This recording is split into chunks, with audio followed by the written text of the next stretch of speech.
পয়গম্বরেরা হলো এক নম্বরের জান্নাতি, আর একটা দলের মানুষ পয়গম্বরদের দোসর, এরা হলো ওলিয়া উলিয়ার দল, এরাও হলো এক নম্বরের জান্নাতি। পয়গম্বরদের জন্য আল্লাহ শত শত মুজিজা পৃথিবীতে দান করেছেন। মুজিজা শব্দটি হলো আরবি ভাষা, এর বাংলা অর্থ হলো অলৌকিক তাজ্জব আশ্চর্যান্বিত ঘটনা আল্লাহ নবীদের দিয়ে পৃথিবীতে ঘটিয়েছেন। আল্লাহ শুধু কোন শব্দ ব্যবহার করেছেন? নবীদের মুখে হাসি ফুটিয়েছেন আশ্চর্যান্বিত তাজ্জব ঘটনাগুলো ঘটিয়ে। আর নবীদের দোসর বর্তমানে পৃথিবীতে আর নবী নাই, কিয়ামত পর্যন্ত কোন নবী আর আসবে না। এই নবীদের দোসর যারা পৃথিবীতে, এরা হলো ওলিয়া উলিয়ার দল, ওলামায়ে হাক্কানীদের দল। আল্লাহ পাক এদের জন্য আসমানি রহমত নবীদের মতো পৃথিবীতে বর্ষণ করে থাকে। আর ওলিয়া উলিয়াদের অলৌকিক তাজ্জব আশ্চর্যান্বিত ঘটনাগুলোকে আরবি ভাষায় বলা হয় কারামাত। কি বলা হয়? ওলিয়া উলিয়াদের আশ্চর্যান্বিত ঘটনা আল্লাহর তরফ থেকে যেগুলো ঘটে এগুলোকে বলা হয়েছে কারামাত। কারামাতুল আউলিয়া হকুম শরীয়তের ফতোয়ার কিতাব এসেছে, নবীদের মুজিজা যেমন সত্য, ওলিদের কারামাতও তেমন সত্য। তাদের জীবন চরিত্র দুটি দলের। আসুন এবার আপনাদের নিয়ে যাই। পয়গম্বর আইয়ুব নবী সম্পর্কে আলোচনা করছিলাম। আল্লাহ তাকে পয়গম্বরী দিলেন, আবার বাদশাহিত্ব দিলেন, দেশের প্রজাদের সুখ দুঃখের ভাগিদার বানিয়ে দিলেন, তাদের সুখ স্বাচ্ছন্দ্যে বসবাস করানোর জন্য। হযরত আইয়ুব নবীকে অর্থ সম্পদ আল্লাহ দিলেন, বড় বিল্ডিং বানাখারাও বানালেন, দেশে রাজত্ব চালাচ্ছেন তিনি। আল্লাহ বললেন, তুমি কেমন ঈমানদার আমি একটু মাঝে মাঝে পরীক্ষা করি, সব বান্দাদের ঈমানের পরীক্ষা করি। আমার ভাইরা, কোরআনের দ্বিতীয় পারায় আল্লাহ পাক রব্বুল আলামিন সূরা বাকারার ভিতরে বলছেন, ও দুনিয়ার মানুষেরা তোমরা শোনো, বিসমিল্লাহির রহমানির রহিম, ওয়ালা তাকুলু লিমান ইউক্তালু ফি সাবিলিল্লাহি আমওয়াত বাল আহইয়াউ ওয়ালাকিন লা তাশউরুন ওয়ালা নাবলুওয়ান্নাকুম বিশাইয়্যিম মিনাল খাউফি ওয়াল জু। আল্লাহ বলছেন, আমি ভয়ের মাধ্যম দিয়ে, ক্ষুধার মাধ্যম দিয়ে বান্দাদের ঈমানের পরীক্ষা করি। অনাফসিম মিনাল আমওয়াল, সন্তানদের প্রাণ নাশ করিও মাঝে মাঝে বান্দাদের ঈমান পরীক্ষা করে থাকি। ধন সম্পদ নষ্ট করেও বান্দাদের আমি ঈমানের পরীক্ষা করি। যারা ধৈর্য ধারণ করে সবর ইখতিয়ার করে আমি আল্লাহ যেটা করি সেটা মানিয়ে নেয়, সে হলো আমার কাছে প্রিয় পাক্কা ঈমানদার মুমিন। জোরে বলুন একটু সুবহানাল্লাহ। আল্লাহ বলেন, পয়গম্বর তুমি মুখে বলো আমি পাক্কা ঈমানদার, কিন্তু কেমন পাক্কা ঈমানদার আমি একটু ফাইনাল পরীক্ষা নেব তোমারে। ছেলেরা স্কুলে পড়াশোনা করে, কেমন পড়াশোনা করেছে বছরে দেখবেন দুবার তিনবার করে পরীক্ষা নেওয়া হয়। পরীক্ষায় যদি রেজাল্ট ভালো হয় তাহলে মাস্টার সার্টিফিকেট দেয়, তুই ভালো পড়েছিস, তোর রেজাল্ট ভালো, ফার্স্ট ডিভিশন পাস করেছিস, এ প্লাস পেয়েছিস, অমুক তমুক হয়েছিস, এমন করে সকলের থেকে তোর নাম্বার বেশি, তুই ফার্স্ট হয়েছিস। আল্লাহ বলেন, আমার ফার্স্ট বান্দাদের তালিকার নাম যদি লিখতে চাও একটু পরীক্ষা দাও। পয়গম্বর আইয়ুব নবী বলেন, আল্লাহ আপনি যেটা করবেন করুন, আমি আপনার পরীক্ষা দিতে রাজি আছি। আল্লাহ বলেন, তাহলে একটি পরীক্ষা নেব। সেই পরীক্ষা হলো তোমার দেহে কুষ্ঠ রোগ ঘা ফাসলা দেব। কি দেব? কুষ্ঠ রোগ ঘা ফাসলা দেব তোমার দেহে। এমন কুষ্ঠ রোগ দেব, ঘা ফাসলা দেব, দুনিয়ার ডাক্তার কবিরাজ হাকিম বৈদ্য ঔষধ দিয়ে সারাতে পারবে না। এখন আমি দেখব তুমি আমার উপরে কেমন ভরসা করো। আল্লাহ বলেন, ফাসবরুন জামিলুন আল্লাহুল মুস্তাআনু আলা মা তাসিবুন। বিপদে মুসিবতে পড়ে যে বান্দার ধৈর্য ধারণ করে আল্লাহ সাহায্যের অপেক্ষায় থাকে, তারাই হলো পাক্কা মুমিন। এবং অচিরে তাদের মুখে আমি আল্লাহ হাসি ফুটাই পরীক্ষা শেষ হয়ে গেলে। জোরে বলুন একটা সুবহানাল্লাহ। রাত সভা সব স্বর্গের ভিতরে পয়গম্বর আইয়ুব নবী বাদশা, আবার তিনি পয়গম্বর, তিনি রাষ্ট্রনেতা, অর্থ সম্পদের মালিক, জনগণের দুঃখ দুর্দশা নিবারণের জন্য অর্থ অকাতরে দান করে থাকেন। আল্লাহ তাকে দিয়েছেন কুষ্ঠ রোগ, সারা দেহে ঘা পাসলা হয়ে গেছে। আমরা বাংলায় যারে সোঁয়াশে রোগ বলি, এই সোঁয়াচেরও ঘা পাসরা প্রতিদিন রাতের বেলা পাসরা ঘা গুলো সব পেকে দিয়ে পুজ হয়, সকালবেলা আবার গেলে দিলে পচা পুজ বের হয়ে যায়, গোস্ত গুলো দেখবেন পুষে গেছে, গোস্ত পিছেও পুজ হচ্ছে, আর পুজগুলো এমন করে বেরিয়ে যাচ্ছে। রাজসভা সদবর্গে যত মন্ত্রী মহোদয় ছিল তারা ডেকে বলল, আল্লাহর পয়গম্বর দেশের বাদশা, ও পয়গম্বর আইয়ুব নবী, আপনার দেহের পচা ঘা পাসরার দুর্গন্ধ, গোস্ত পচা গন্ধ আমরা রাজদরবারে সহ্য করতে পারছি না, বিকট গন্ধ লাগছে, আপনি ডাক্তার দেখান, কবিরাজ দেখান, হাকিম বৈদ্য দেখান, ঘা পাসরায় ওষুধ লাগান, ওষুধ খান, যাতে তাড়াতাড়ি ঘা সেরে যায়, পচা দুর্গন্ধ যাতে না বার হয়। পয়গম্বর বলেছেন, আল্লাহ দিয়েছেন ঘা, আল্লাহ সারিয়ে দেবে, আমি কোন ডাক্তার কবিরাজ ডেকে ওষুধ ব্যবহার করব না। আচ্ছা, আমরা এরকম বলি, কথা বলে, এরকম ঘা পাসরা হলে কোন ডাক্তার ভালো ট্রিটমেন্ট করতে পারে খোঁজ নেই না? নেই। আমার এই রোগ হয়েছে, এই ডাক্তার, এই রোগের ট্রিটমেন্ট কোন ডাক্তার পারে? আমরা খোঁজ নেই পাড়া প্রতিবেশীর কাছে, যারা ওই রোগ সম্পর্কে ভালো অভিজ্ঞতা অর্জন করেছে, সেই ডাক্তারের খোঁজ দিলে আমরা দৌড়াই সেখানে, পয়সা করে জানায় নেবে, ওষুধ যা লিখে দেয় দেবে, ব্যবহার করব যাতে এই রোগ থেকে নিষ্কৃতি পাই। আল্লাহ বলে, নানাজ্জিলু মিনাল কোরআনি মা হুয়া শিফাউ ওয়া রাহমাতুল লিল মুমিনিন। জোরে বলুন একটু আল্লাহু আকবার। আল্লাহ বলেন, ও বিশ্ববাসী, আমার পাক কালাম আসমানি লৌহে মাহফুজের সংরক্ষিত মিষ্টি মধুর সত্যবাণী, সত্য কথা, আমি কোরআনকে তোমাদের জন্য ঔষধ করে পাঠিয়েছি, সব রোগের ঔষধ করে কোরআনকে পাঠিয়েছি। তোমরা আমার কোরআনকে ভালোবাসো, সকাল সন্ধ্যা দৈনন্দিন কোরআন তেলাওয়াত করো, আমার কোরআনের উপরে মহব্বত তৈরি করো। দুনিয়ায় কোনো ডাক্তারের কাছে যেতে হবে না, কবিরাজের কাছে যেতে হবে না, হাকিম বৈদ্যের কাছে যেতে হবে না। যে ঔষধ কোরআন দেবে, সেই ঔষধ দুনিয়ার কোন হাকিম বৈদ্যদের মগজেও নাই। জোরে বলুন একটু সুবহান। মন্ত্রীরা বললেন, ডাক্তার ডাকুন, ওষুধ ব্যবহার করুন। খুব সংক্ষেপ করে বলি, পয়গম্বর বলে, আল্লাহ দিয়েছে রোগ, আল্লাহ সারিয়ে দেবে, কোন ডাক্তার কবিরাজ ডাকবো না। মন্ত্রী মহোদয় বলল, তাহলে পুষিয়ে মরো। যখন আর দুর্গন্ধ সহ্য করতে পারবো না, রাজদরবারে এসে আমরা মিটিং মিছিলে আর জয়েন করবো না। রাজদরবার ভেঙে যায়, মিটিং মিছিল যখন ভেঙে যায়, আলাপ আলোচনা দৈনন্দিনের যখন শেষ হয়ে যায়, বাদশা বাড়িতে যায় একটু বিশ্রামের জন্য। ওনার স্ত্রী ছিল 4 জন। কজন? 4 জন স্ত্রী ছিল।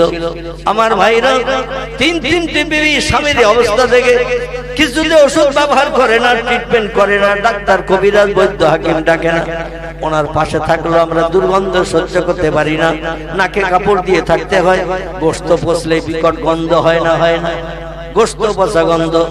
দেখবেন মাঠে যদি একটা গরু ছাগল মারা যাওয়ার কারণে ফেলে দিয়া হয়, আর শগুন টগুন কাক ছিলেরা যদি না খায়, এলাকা দিয়ে পাশ দিয়ে গেলে হাওয়ার মাধ্যম দিয়ে দুর্গন্ধ নাকে লাগে না? লাগে না? মানুষ পচা গন্ধ আরো বিকট। এই বিকট গন্ধ স্ত্রীরাও পর্যন্ত সহ্য করতে পারছে না। তখন বলল, আপনি যদি ডাক্তার কবিরাজ না দেখান, ঘায়ের ট্রিটমেন্ট যদি না করেন, তাহলে আমরা কিন্তু পথ দেখব। আমাদের মেয়েরা যেমন মাঝে মাঝে স্বামীরে বলে, তোমার মতো স্বামীর ভাতের দরকার নাই, তোমার মতো স্বামী কত ভ্যান ভ্যান করতেছে। এখানকার মেয়েরা অবশ্য বলে, যা বলে আমাদের মতো। এখানকার মেয়েদের নামে বদনাম দিয়ে আমি আর মার খেয়ে মরবো নাকি? এরা সব আমার ভাইরা বলল, যদি ডাক্তার কবিরা না দেখো, পচা দুর্গন্ধ আর কতদিন ধৈর্য ধরে সহ্য করব? 3-3টি স্ত্রী, স্বামীর ঘায়ের কোন উপশম হতে না দেখে ঘা বরং দিন দিন আরো বেশি হচ্ছে, বেশি গোস্ত পড়ছে, ঘা ছোট থেকে বড় বড় হয়ে গেছে। প্রতিদিন রাতের বেলা পুষ জমে যায়, দিনের বেলা আবার পরিষ্কার হয়, আবার রাত আসলে পুষ জমে যায়, আর ওই রকম পচা দুর্গন্ধ চলছে। 3 জন স্ত্রী বলল, চলো আমরা এখন যুক্তি করে নিল 3 জন, চলো বাপের বাড়ি যাই, ভবিষ্যতে যদি কোনোদিন খবর পাই আমাদের স্বামীর রোগ সেরে গেছে, আবার বাড়ি আসার চিন্তা ভাবনা নেব। কারণ উনি বাদশা, উনি পয়গম্বর, উনি বিরাট বড় ধনিক শ্রেণীর মানুষ, আল্লাহ কোটি কোটি টাকা টাকার মালিক করেছেন, বড় বিল্ডিং বালাখানা বানিয়েছেন, এতদিন তো সংসার জীবনে সুখে ছিলাম, এখন চরম বিপদ, এই বিপদে ধৈর্য ধরে আর কতদিন থাকবো? ধৈর্যের বাঁধ ভেঙে গেছে, চলো বাড়ি যাই, বাবার বাড়ি যাই, সেখানে দরকার হয় পরিশ্রম করে আমরা জীবনের ক্ষুধা নিবৃত্তির ব্যবস্থা করব, কাজকর্ম করব। এইভাবে স্বামীর ঘরে থেকে পচা দুর্গন্ধ সহ্য করা সম্ভব হবে না। তিনজন স্ত্রী যুক্তি করে একের পর এক স্বামীর ঘর ছেড়ে বাবার বাড়ি চলে গেছেন। আর চারজনের ভিতরে একজন স্ত্রী ছিল, তার নাম আল্লাহ কোরআনে কোট করে দিয়েছেন, তার নাম হলো হযরতে রহিমা। কি নাম? হযরতে রহিমা তার নাম। ইনি বললেন তিনজন স্ত্রী চলে গেছে, স্বামী উঠতে পারে না, বসতে পারে না, এখন ধরা লাগে, লাঠি লাগে, এত জয়ী হয়ে গেছে, পচা দুর্গন্ধ, ঘা পাশা, রক্ত, ঘা পরিষ্কার করতে হয়। আর আমিও যদি চলে যাই, স্বামীর পাশে থাকবে কে, সেবা যত্ন করবে কে, দুঃখ দুর্দশার ভাগিদার কে হবে? তিনজন তো চলে গেল, আমি এখন একা আছি। হযরত রহিমা বললেন, স্বামী যতদিন হায়াতে বেঁচে থাকবে আমি স্বামীর পাশ থেকে সরব না। জোরে বলুন একটু সুবহানাল্লাহ। তার আদর্শ চরিত্র ব্যবহারে আল্লাহ এত খুশি হয়ে গেছেন, পবিত্র কোরআনের ভিতরে আল্লাহ তার জীবনী কোট করে দিয়েছেন। কোরআনে কারো জীবনী আসুক, এটা চারটেখানি ব্যাপার নাকি? আল্লাহ কোরআনে যার সম্পর্কে ভালো সার্টিফিকেট দিয়েছেন, এই ভালো সার্টিফিকেট যে কোনো মানুষের পক্ষে পাওয়া কি সম্ভব নাকি? সম্ভব নয়। এই রহিমা স্বামীর পাশে থেকে গেল, তিনজন স্ত্রী বিদায় নিয়ে বাপের বাড়ি চলে গেল। লোকজন মারফত খবর নেয় আমার স্বামী এখন কেমন আছে। যাদের কাছে খবর নেয়, স্বামীর এলাকা থেকে ঘুরে যায়, তারা বলে পূর্বে যা ছিল তার থেকে রোগ আরো বেশি। ওরা বলল তার নিশ্চিন্তে বাপের বাড়ি থাকে। আমার ভাইরা, এইভাবে কিছুদিন অতিবাহিত হওয়ার পরে রহিমার সেবা যত্ন করছেন দুষ্ট স্বামীকে। বিপদের সময় যে পাশে দাঁড়ায় সেই তো প্রকৃত বন্ধু। সুখের বন্ধু অনেক পাওয়া যায়, সুখের দিনের বন্ধু অনেক পাওয়া যায়, কিন্তু দুঃখের দিনে, বিপদের দিনে যে পাশে দাঁড়ায় সেই তো হলো প্রকৃত বন্ধু। রহিমা বলল, স্বামী ছাড়বো না, স্বামী যত সময় হায়াত আল্লাহ রেখেছে স্বামীর পাশে থেকে সেবা যত্ন করব। কারণ হাসরের মাঠে কোটি কোটি মানুষ যখন দাঁড়িয়ে যাবে আল্লাহর দরবারে আমি অপমানিত হতে পারবো না।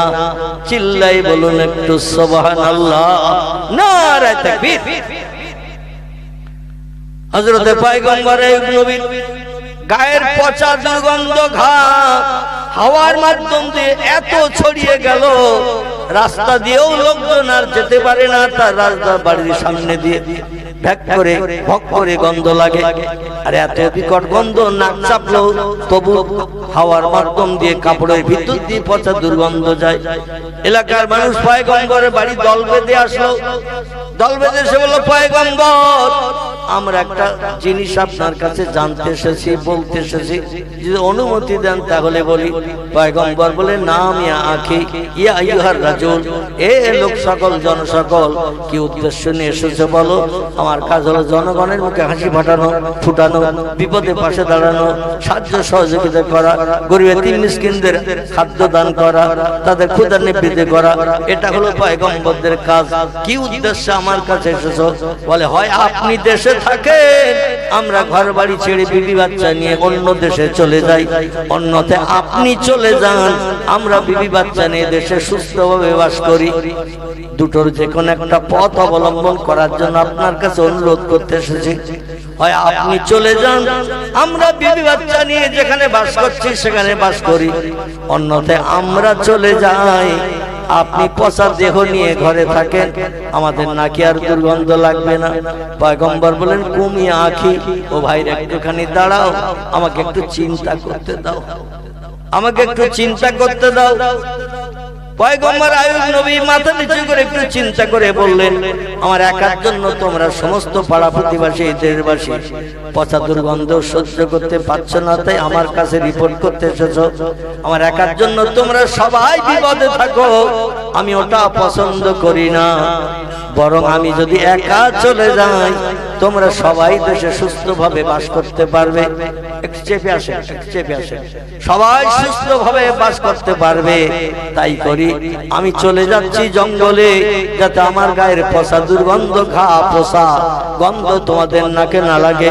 তোমরা বিবি বাচ্চা নিয়ে দেশে সুস্থভাবে বসবাস করো। পয়গম্বর করলেন কি, কিছু কাপড় চোপড় পুটলি করে নিয়ে কাঁধে ঝুলিয়ে নিয়ে পচা দুর্গন্ধ লাগা এই অবস্থায় তিনি ঘর থেকে বেরিয়ে পড়লেন। রাজবাড়ি ছেড়ে দিয়ে, বিশাল বড় এরিয়ার রাজবাড়ি ছেড়ে দিয়ে চলে গেলেন। স্ত্রীরা চলে গেল, বাচ্চা কাচ্চা যা ছিল তাদেরও সঙ্গে করে নিয়ে চলে গেল। হযরত রহিমা বলছেন, আইনা তাযহাব ইয়া জাওজি, ও প্রাণের স্বামী, এতদিন ঘরে বসবাস করেছেন, সেবা যত্ন যথেষ্ট পরিমাণে করার চেষ্টা করেছে, এরপরে হঠাৎ করে লোটা কম্বল নিয়ে আইনা তাযহাব, যাচ্ছেন কোথায়? আই বললেন, এলাল হাসার ইয়া জাওজাতি, এলাল হাসার, আমি যাচ্ছি ঝোপঝাড় জঙ্গলে, যেখানে হিংস্র জন্তু ছাড়া কোনো মানুষ বাস করে না, যেখানে কোনো মানুষ বাস করে না, হিংস্র জীবজন্তু ছাড়া, সেইখানে চলে যাচ্ছে, যাতে আমার গায়ের গোশত পচা দুর্গন্ধ, খাপাসড়ার গন্ধ মানুষের নাকে না লাগে। এই জন্য দেশের জনগণকে সুবিধা দেওয়ার জন্য, সুখী বসবাস করার জন্য এই চিন্তা ভাবনা আমি নিয়েছি। আমার একার জন্য সবাই ঘর বাড়ি ছেড়ে চলে যাবে, ওটা আমি পয়গম্বর পছন্দ করি না। তাই আমি চলে যাচ্ছি, সবাই সুখী সমৃদ্ধিশালী জীবন গঠন করে বসবাস করুক। স্ত্রী বলছেন, প্রাণের স্বামী, এই দুস্থ রোগগ্রস্ত যারা জীর্ণ দেখো, ভালো খেতেও পারেন না, এ প্রাণের স্বামী, আপনি চলে যাচ্ছেন জঙ্গলে, আপনার দেখভাল করবে কে?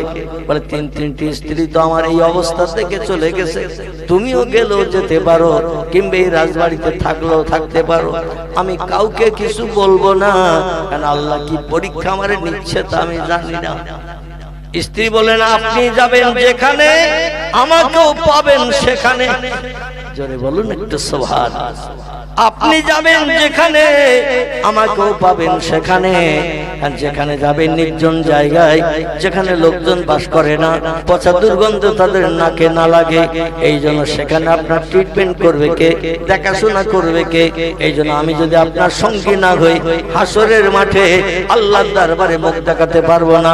আল্লাহ কোরআনে জানিয়েছেন, আর রিজালু কাওয়ামুনা আলান নিসা, ও দুনিয়ার মেয়েরা, স্বামীদেরকে তোমাদের হাকিম করে পাঠিয়ে দিয়েছে, হাকিমের উপরে যেন হুকুম জারি করবে না, তোমার স্বামীকে অখুশি করবে না, স্বামীর সম্পর্কে বাজে মন্তব্য করবে না, তার মনে কষ্ট দিয়ে দেবে না। আল্লাহ বলছেন, ওয়াতার রাজুল ইমরাতাহু, দুনিয়ার পুরুষেরা যখন মেয়েদের বাধ্যবাধকতা হয়ে যাবে, হাল্লা বেহাল বালা, আল্লাহর আসমানি গজব তখন তসবির দানার ন্যায় পৃথিবীতে টপ টপ করে পড়বে। ছেলেরা যখন মেয়েদের বশ্যতা স্বীকার করবে, মেয়েরা যা বলবে তাই শুনবে, মেয়েদের নেতৃত্ব ছাড়া সংসারে আর পুরুষের নেতৃত্ব চলবে না। অপেক্ষা করে আল্লাহর আসমানি গজবের জন্য। জোরে বলুন একটু নাউজুবিল্লাহ। এবং আল্লাহ বলছেন, নারীরা স্বামীদেরকে আমি আল্লাহ তোমাদের হাকিম বানিয়ে দিয়েছি, হাকিমের উপরে যেন হুকুম জারি করবে না, স্বামীকে যেন কড়া কথায় কথা বলবে না, তার সঙ্গে যেন মেজাজ গরম করবে না, তার মনে যেন কষ্ট দেবে না। ইল্লা উফেন, তোমার স্বামী কিংবা তোমার মা, তোমার বাবা, তোমার ব্যবহারে যদি আহ এইরকম একটা শব্দ উচ্চারণ করে, তুমি যত বড় আবেদা হও, যত বড় হজ করো, যত তুমি নফল রোজা রাখো, তোমার ঠিকানা হবে জাহান্নাম। কি হবে? এই পাড়ার মেয়েরা বলে, মৌলবীর আর ভিটে তুলিস না, এ বলবে না, বলবে না, বলে ওই মৌলবীর আর ভিটে তুলিস না, মানে আমাদের বিরুদ্ধে অনেক বলি গেছে, এই বলবে না, বলবে না, কালকে বলবে, দেখবে। আমার ভাইরা, আমি আমার নিজের ব্যক্তিগত তরফ থেকে কোনো কথা বলছি না, আল্লাহর পয়গম্বর যে তত্ত্ব দিয়েছেন সেই তত্ত্ব দিলাম, আল্লাহ কোরআনে যে তত্ত্ব দিয়েছেন সেই তত্ত্ব দিলাম। মানা না মানা আপনার ব্যাপার, ঠিক কি না? হযরত রহিমা স্বামীর সঙ্গে বহুদূর জঙ্গলে চলে গেলেন, সিরিয়ার দেশে বহুদূর জঙ্গলে চলে গেলেন, যেখানে হিংস্র জীবজন্তু ছাড়া কিছুই বাস করে না। একটা কথা টুক করে একটু বলে নেই, সেটি হলো এই, আল্লাহ প্রেমিক যারা হয়, ওয়াইন মিন শাইইন ইল্লা ইউসাব্বিহু বিহামদিহি, আল্লাহ কোরআনে তত্ত্বকট করে দিয়ে দিয়েছেন, পৃথিবীতে যত সৃষ্টি চোখে দেখো আর চোখে দেখতে পাও না, সব সৃষ্টি আমার হুকুম তামিল করে, আমার নামের তাসবিহ পড়ে। ও পৃথিবীর মানুষেরা এবং আমার আপন প্রেমিক বান্দা যারা হয়, সব সৃষ্টি তাদের বশ্যতা স্বীকার করে নেয়। জোরে বলুন একটু সুবহানাল্লাহ। বাঘ, ভাল্লুক, হাতি, সিংহ, গন্ডার, ইঁদুর, কুকুর, বিড়াল, সাপ, বিচ্ছু, ব্যাঙ, মাছি, মশা, পিপিলিকা, কীট পতঙ্গ, জলহস্তী, কামড়, কুমির, এমন করে যত জীবজন্তু জলে আছে, উপরে আছে, পানিতে আছে, ডাঙায় আছে, সব সৃষ্টি আল্লাহ নবী বলছেন, মান কানা লিল্লাহ, যে লোককে আল্লাহর আপন হয়ে যায়, কানা আল্লাহু লাহু, আল্লাহ তার আপন হয়ে যায়। আল্লাহ যখন কোনো বান্দা বান্দির আপন হয়ে যায়, অকুল্লা শাইইন ইয়ানফাউন নাস, পৃথিবীর সব সৃষ্টি তার আপন হয়, সব সৃষ্টি তার আপন হয়। বসিরহাটের আল্লামা ফুরফুরা পীর আবু বকর সিদ্দিকীকে আসামের গৌহাটির জঙ্গলের বাঘ এদের কথা শুনেছিল না শুনে নাই? আমাদের বসিরহাটের জমিন আস্তানা রোডে আল্লাহ একজন ওলি ব্যক্তি কবরস্থ হয়ে আছে, নাম তার হযরত শাহ আলী রাহমাতুল্লাহ আলাইহি, বাদামতলা বিশালীহাটা, দেখবেন ওখানে একজন আল্লাহর ওলি কবরস্থ আছে, সারা জীবন বাঘের পিঠে চেপে চেপে বেরিয়েছেন। এখন আপনি আমি যদি সুন্দরবনের জঙ্গল দেখতে যাই, আর হলুদ কালো ডোরা কাটা 10 হাত লম্বা 8 হাত লম্বা একটা বাঘ সামনে যদি এসে বলে, আর বাঘের ডেকে যদি বলি, বাঘ জঙ্গলে গাড়ি ঘোড়া চলে না, পায়ে হেঁটে হেঁটে পা ব্যথা হয়ে গেছে, ভটভটি লঞ্চে নদীর ধারে গ্যারাপিন করা রয়েছে, একটু পিঠে তুলে নিয়ে ভটভটির কাছে পৌঁছে দে, বাঘ বলবে কাছের দিকে আয়। মানে এক লাফে যত দূর বাঘ যেতে পারে, এই আন্দাজ হয়ে গেলে একটা লাফ দেবে, ঘাটটা কামড়ে ধরবে আর নাতাড় মেরে পিঠে তুলে নেবে। তবে ভটভটি যেদিকে আছে ওদিকে যাবে না, যেদিকে ঘন জঙ্গল বন আছে, হেতালি বাগান টাগান আছে, ওই দিকে নিয়ে যে গাছের গাড়ি দুটো তিনটে আষাঢ় মেরে বলবে, এ মৌলবি ঠান্ডা হ। বলবে না? বলবে না? বলবে অন্তত 8 দিনের চিন্তা দূর হলো, 80 কেজি মাল পেয়ে গেছি, আশেপাশে ঘুরবো আর 5 কেজি 7 কেজি করে খাবো, 8-10 দিনের চিন্তা দূর হলো। কথাটা ঠিক বললাম না ভুল বললাম? আমাদের কথা কি বাঘ শুনবে? শুনবে? শুনবে না। ভাল্লুক শুনবে না, সিংহ শুনবে না। আমার ভাইরা সুযোগ পেলেই সদ্ব্যবহার করবে, কারণ আমরা আল্লাহর আপন হতে পারি নাই, তা একটা মশাও পর্যন্ত আমাদের দাম দেয় না।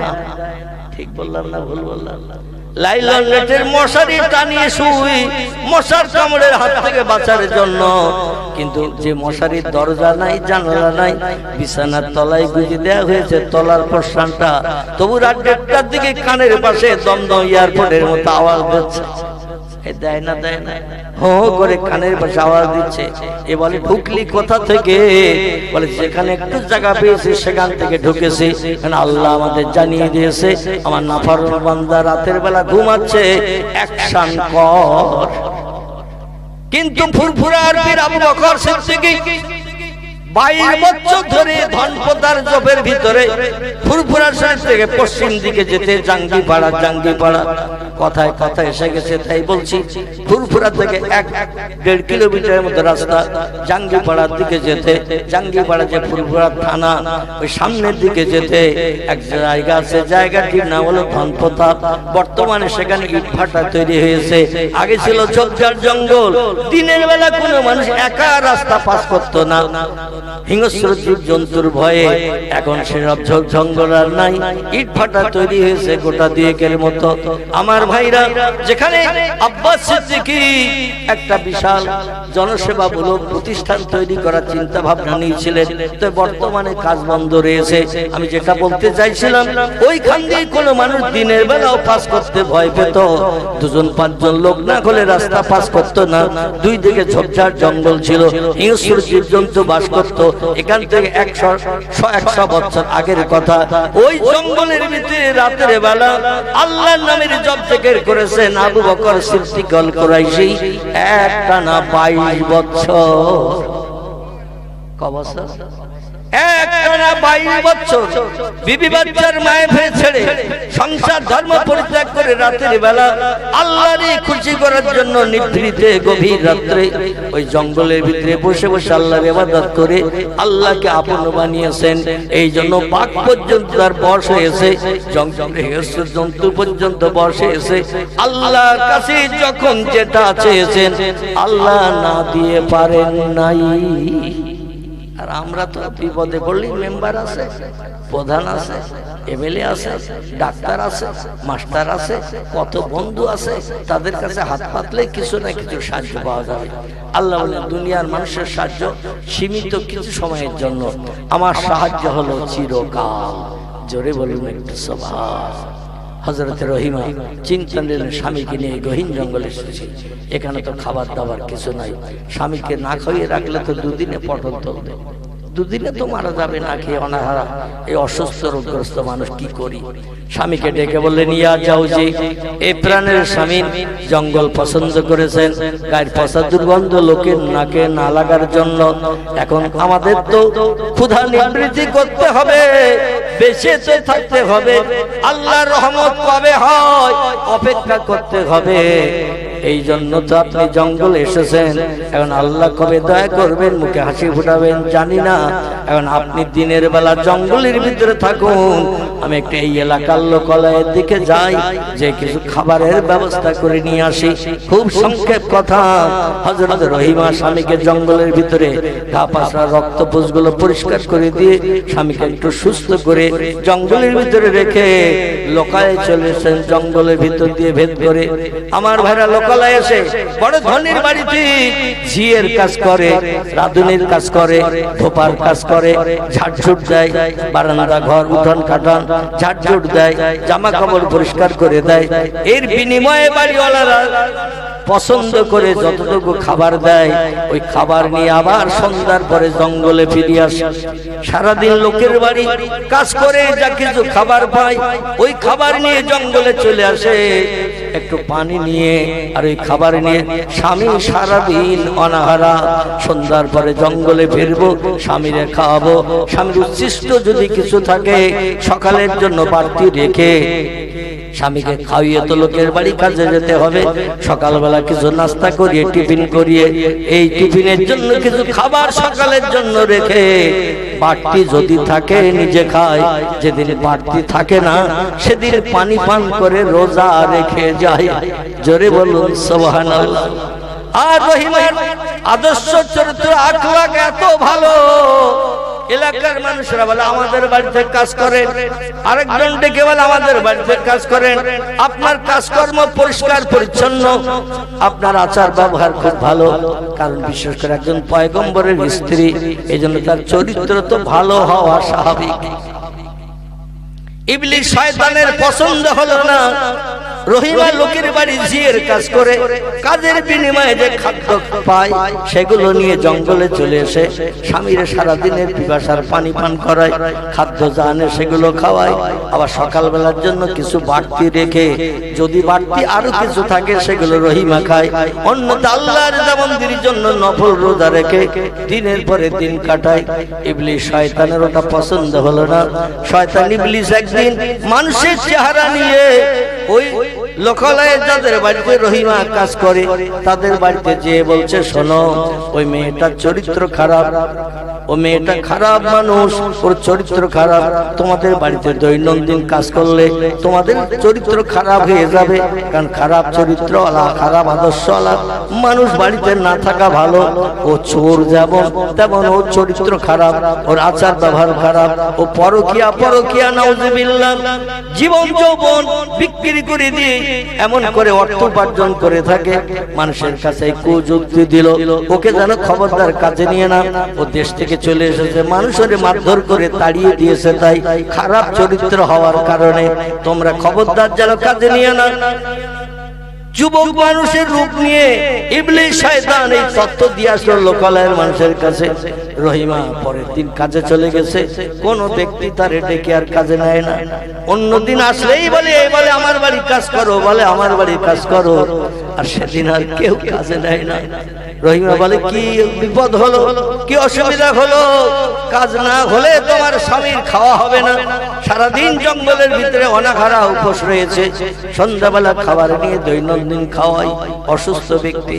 হযরত রহিমা ব্যাপার কিছু বুঝতে পারে না, বলে কিসে কি হলো? কেউ তো খাবার নিতে কাজ দিতে চায় না, আর কাজ না করলে তো খাবার দেয় না। সারাদিন ঘুরে ঘুরে কেউ যখন কাজে নিল না, রহিমা সন্ধ্যাবেলা মনে বড় দুঃখ নিয়ে কষ্ট নিয়ে মুখ মলিন করে চিন্তা ভাবনা করতে করতে জঙ্গলে চলে আসে। রাতের বেলা স্বামীর পাশে না থাকলে আমার স্বামী দুশ্চিন্তায় পড়বে, সারাদিন তো স্বামীকে জঙ্গলে ছেড়ে এসেছি। হযরত রহিমা মুখ কালো করে চিন্তা ভাবনা করতে করতে জঙ্গলের দিকেই আসে। আর এই শয়তান একটা যুবক মানুষের চেহারা ধারণ করে ওই রাস্তার ধারে চুপ করে বসে রয়েছে। ইবলিস শয়তান রাস্তার ধারে চুপ করে বসে আছে। রহিমা যে শয়তানকে পাস করে এগিয়ে আসছে, স্বামীর কাছে আসবেন এই চিন্তা ভাবনা নিয়ে।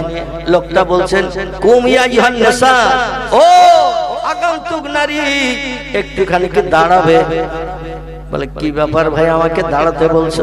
বলে আমি বিশেষ অসুবিধার মাঝখানে দুশ্চিন্তায় পড়েছি, তাই বসে আছি। বলে কি অসুবিধা বলো? বলে তোমার মাথার ওই ঢেউ খেলানো চুলগুলো আমার নজরে খুব পছন্দ। কিছু মেয়েদের মাথার চুল দেখবেন ঢেউ খেলানোর মতো, বেঁকা বেঁকা বেঁকা বেঁকা। হযরত রহিমার মাথার চুল ছিল ঢেউ খেলানোর মতো, দেখতে খুব সুন্দর। বলে তোমার এই মাথার চুলে আমি বড় আকৃষ্ট হয়েছি, এই জন্য আমি একটা প্রস্তাব দেব। আজকে তো কেউ তোমার কাজে নেয়নি, কেউ খাবারও দেয়নি, দুশ্চিন্তায় জঙ্গলে যাচ্ছ, তোমার অসুস্থ স্বামী কি খাবে, কি খাওয়াবে? আর অসুস্থ মানুষ না খাওয়ালে তো তোমার স্বামী হঠাৎ করে হয়তো অনাহার হয়ে মৃত্যুবরণ করবে। রহিমা বলছে, না আমি আঁখি, তথ্যটা বাস্তব, তাই চিন্তা করতে করতে জঙ্গলের দিকে যাচ্ছি। বলে একটা কাজ করলে তোমার স্বামী অনাহারের হাত থেকে বেঁচে যাবে, কিছু খাবার পাবে। বলে ভাই তুমি বলো না কি কাজ করতে হবে?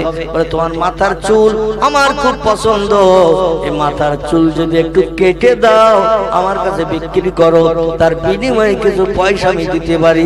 আর এই পয়সা নিয়ে বাজারে যে হোটেলে যে কিছু খাবার কিনে নিয়ে তোমার স্বামীরে খাওয়াতে পারো। রহিমার মগজের চিন্তাটা, তত্ত্বটা খুব ভালো লাগলো। তত্ত্বটা ভালো লাগার কারণে বললেন, ভাই সুন্দর উপদেশ দিয়েছেন, কিন্তু আমি একটু চিন্তা ভাবনা করি, মাথার চুল কেটে দিয়ে আমি পয়সা নিয়ে স্বামীর খাবার নিয়ে যেতে অসুবিধা হবে কিনা। একটু চিন্তা ভাবনা করে বলছেন, ইয়া আখি, ও ভাই তুমি যে তত্ত্ব দিয়েছো আমার স্বামীর ক্ষুধা নিবৃত্তির জন্য, আমার পক্ষে এই তত্ত্ব বাস্তবে রূপদান করা সম্ভব হবে না। বলে কিসে কি হলো?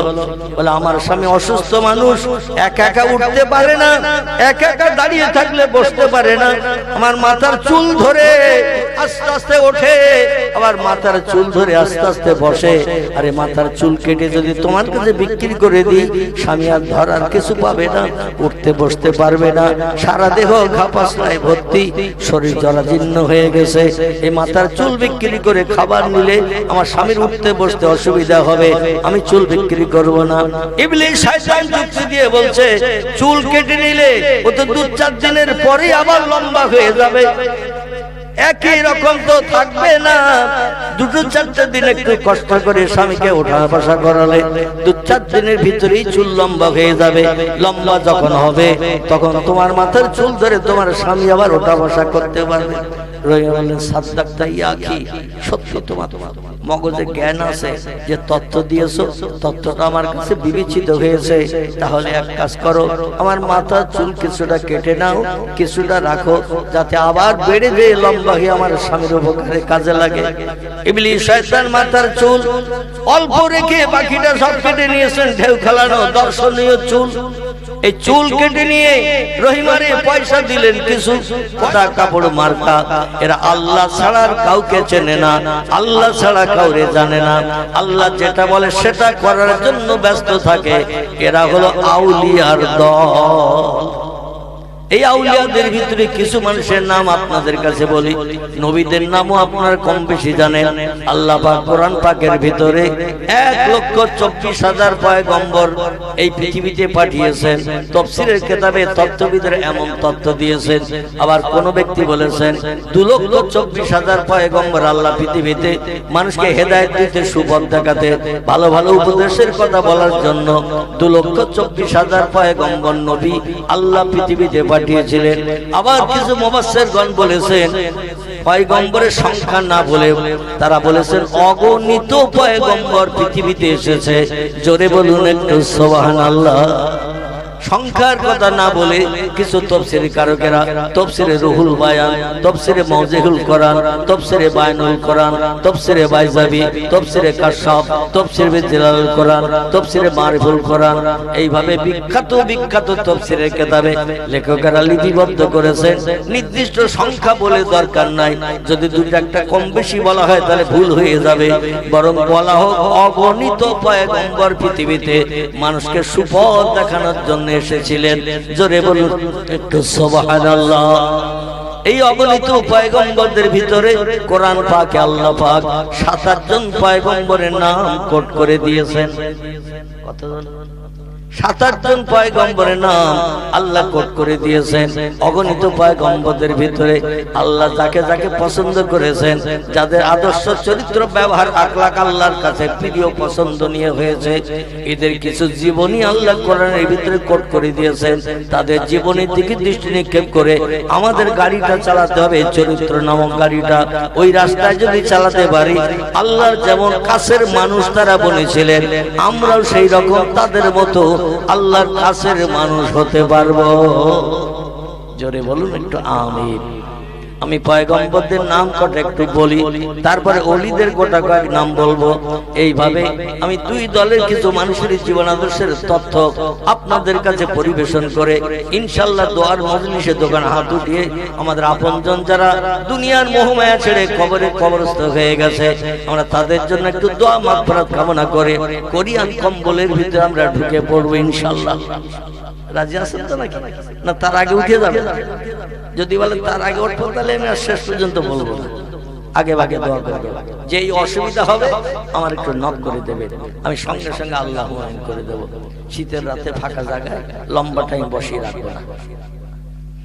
আল্লাহ পাক কোরআন পাকের ভিতরে পছন্দনীয় আদর্শ চরিত্র ব্যবহার আখলাক যাদের অতি প্রিয় আল্লাহর কাছে ছিল, এদের ভিতর থেকে ছাঁটাই করে বাছাই করে আল্লাহ 7 জন পয়গম্বরের নাম কোরআনে কোট করেছেন। আমি তাদের নাম কটা একটু বলি, শুনুন। কারো নাম আদম, কারো নাম শীশ, কারো নাম ইদ্রিস, কারো নাম নূহ, কারো নাম ইব্রাহিম, কারো নাম ইসমাইল, কারো নাম ইসহাক, কারো নাম ইয়াকুব, কারো নাম ইউসুফ, কারো নাম দাউদ, কারো নাম সুলাইমান, কারো নাম মুসা, কারো নাম হারুন, কারো নাম হুদ, কারো নাম লূত, কারো নাম সালেহ, কারো নাম জাকারিয়া, কারো নাম ইহইয়া, কারো নাম আইয়ুব, কারো নাম ইউনুস, কারো নাম শুআয়ব, কারো নাম ইলিয়াস, কারো নাম উযায়ের, কারো নাম ঈসা, কারো নাম মুহাম্মাদুর রাসূলুল্লাহ। চিল্লাই বলুন একটু সুবহানাল্লাহ। কজন হলো? আর কেউ গুনেছেন? আমার সামনে বসা ভাই বলছে 25। আচ্ছা, আপনারা গুনেছেন না শুনেছেন? শুনেছেন। শুনলে মাইকের হরেনের মাধ্যম দিয়ে আওয়াজ মাঠ ভেঙে পালিয়ে যাবে, খাল পার হয়ে ওপারে যাবে, ও আর জীবনে ফেরত আসবে। ঠিক বললাম না ভুল বললাম? হরেনের মাধ্যম দিয়ে যে আওয়াজ বেরিয়ে যাচ্ছে, হাজার চেষ্টা করলেও আওয়াজ আর ফেরত আসবে না, কিন্তু গুনলে অনেক দিন মনে থাকবে। এই কটা ঠিক বললাম না ভুল বললাম? গুনলে অনেক দিন মনে থাকবে। এই কটা পয়গম্বরের নাম হুজুর বলেছিলেন। এই জন্য আমি আরেকবার পয়গম্বরদের নাম কটা বলে একটু গুনে নেন, মেমোরিতে জমা করে নেন। তবে লাভ হবে কি, পয়গম্বরের নামে যত অক্ষর আছে প্রতিটি অক্ষরের বিনিময়ে আল্লাহ পাক আমাদের নাম আমলের থলিতে 10টা করে সব লিপিবদ্ধ করে দেবেন প্রতি অক্ষরের বিনিময়ে। জোরে বলুন একটু সুবহানাল্লাহ। পয়গম্বররা ছিল মহামানব, পথ প্রদর্শক। তারা ছিল মহামানব, পথ প্রদর্শক। পৃথিবীতে আরো মহামানবের নাম আমরা ইতিহাস আলগা করলে দেখতে পাই। কারো নাম রামকৃষ্ণ পরমহংসদেব, কারো নাম বুদ্ধদেব, কারো নাম গুরু নানক, কারো নাম চৈতন্যদেব, কারো নাম মহাবীর, কারো আচার্য কেশব চন্দ্র, কারো নাম যীশুখ্রিস্ট, কারো নাম মোজেস, কারো নাম বালক ব্রহ্মচারী। এগুলো মহামানবদের নাম। কিন্তু এদের নাম পড়লে প্রতি অক্ষরে কটা করে সব হবে? একটাও সব হবে না, একটাও নাকি আমাদের নাম আমলে জুটবে না। কিন্তু আল্লাহর কোরআনে লেখা যত পয়গম্বরের নাম আল্লাহ কোট করে দিয়েছেন, প্রতিটি নামে যতটা করে অক্ষর দিয়ে পয়গম্বরের নামগুলো কোট করা হয়েছে, প্রতিটি অক্ষরের বিনিময়ে আল্লাহ পাক আমাদের নাম আমলের থলিতে 10টা করে সব লিপিবদ্ধ করবে। এ সব হাসরের মাঠে আমাদের লাগবে না লাগবে না? সব লাগবে না লাগবে না? এমনি এমনি জান্নাতে যাওয়া যাবে? আল্লাহ বলছেন ওয়াকিমুল ওয়াজনা বিল কিসতি ওয়ালা তুকসিরুল মিজান। হাসরের মাঠে সবাইকে হাজির করব। পৃথিবীর জমিনে কেউ 60 বছর বেঁচে ছিলে, কেউ 70 বছর বেঁচে ছিলে, কেউ 82 বছর বেঁচে ছিলে। আমার দুনিয়ায় বাস করেছো, আমার নেয়ামত খেয়েছো, আমার অনুদান সুন্দরী বিবি বাচ্চা নিয়ে সংসার জীবনে সুখ ভোগ করেছো। আমার কাজ কি করেছো? আমার হুকুমের কি তামিল করে তোমরা আমাকে খুশি করেছো? আজকের সেগুলো দেখাও। এই জন্য কিন্তু সৎ কাজ করে না গেলে, নেকি সব অর্জন না করলে ভবিষ্যৎ জীবনটা কিন্তু হাসরের মাঠে বড় বিপদগ্রস্ত হয়ে যাবে। এই জন্য কিছু আমল করে কবরে যাওয়ার দরকার আছে না নাই? আছে না নেই? আছে। আমার ভাইরা, এই জন্য পয়গম্বরের নাম যে লোককে পড়বে তার নাম আমলের থলিতে প্রতি অক্ষরের বিনিময়ে 10টা করে সওয়াব লেখা হবে। আর যে লোকগুলো পয়গম্বরের নাম শুনবে তাদের নাম আমলের থলিতে প্রতি অক্ষরের বিনিময়ে 10টা করে সওয়াব লেখা হবে। পড়বে যে তার নাম আমলে যতটা সব, যে লোকটা শুনবে তার নাম আমলে ততটা সব। আল্লাহর কোরআন যে লোকটি পড়বে কষ্ট করে তার আমল নামার থলিতে যতটা সব। যে লোকটা আল্লাহর কোরআন পাকের আয়াতগুলো শুনবে, কোরআনের অক্ষরগুলো শুনবে, তার নাম আমলে সেম সমান সব লেখা হবে। আমার ভাইরা, এই জন্য আমি নাম কটা আরেকটা বলি, একটু গুনে মেমোরিতে জমা করে রাখেন। কারবার নাম আদম, কারবার নাম শীষ, কারবার নাম ইদ্রিস, কারবার নাম নূহ, কারবার নাম ইব্রাহিম, কারবার নাম ইসমাইল, কারবার নাম ইসহাক, কারবার নাম ইয়াকুব, কারবার নাম ইউসুফ, কারবার নাম দাউদ, কারবার নাম সুলাইমান, কারবার নাম মূসা, কারবার নাম হারুন, কারবার নাম হুদ, কারবার নাম লূত, কারবার নাম সালেহ, কারবার নাম জাকারিয়া, কারবার নাম এহিয়া, কারবার নাম আইয়ুব, কারবার নাম ইউনুস, কারবার নাম শোয়েব, কারবার নাম ইলিয়াস, কারবার নাম উযায়ের, কারবার নাম ঈসা, কারবার নাম মুহাম্মাদুর রাসূলুল্লাহ। কজন হলো? আমার একজন ভাই বলছে 27। আসলে এখানে দাঁড়িয়ে আছে, মন আছে বাড়ির হাড়িতে। আবার অনেকে এখানে বসে আছে, মন রয়েছে খোকার মার কাছে।